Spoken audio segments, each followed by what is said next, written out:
Fellow Zimbabweans, the scale of looting taking place in our country is staggering. It is obscene, intolerable, and plainly criminal.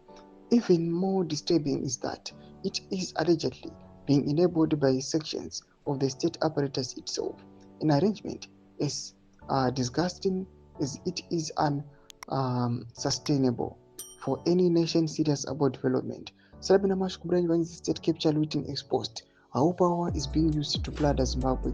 Remember, subscribe or like out on the bell icon. News by Tinubdanirachi. Ladies and gentlemen, the Emerson Mnangagwa administration is being accused of not building the country, but entrenching a system of looting, primitive accumulation of wealth through state power, sustained by illegality.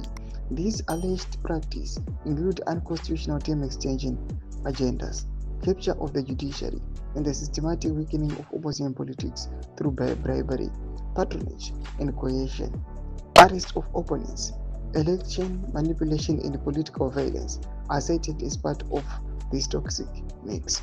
The latest alleged victim of these rent-seeking maneuvers are players in the mining sector, particularly foreign-owned companies. The Chinese investor said, to be honest, are to be hardest hit.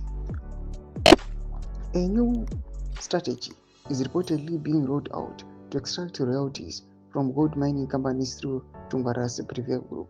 Under this group, all alluvial gold mining activities have been suspended nationwide officially to enforce compliance with environmental and rehabilitation regulation. On the surface, it appears reasonable, but the controversy lies in the reported exemption granted to Privé Group, owned by Tungwarara, who is described as a presidential economic advisor. The exemption is where critics say the real agenda is exposed. The alleged plan is to suffocate foreign mining companies through prolonged suspension, force them into desperation, and then compel them to operate under Privé Group, paying monthly royalties reportedly ranging from 10 to 15%.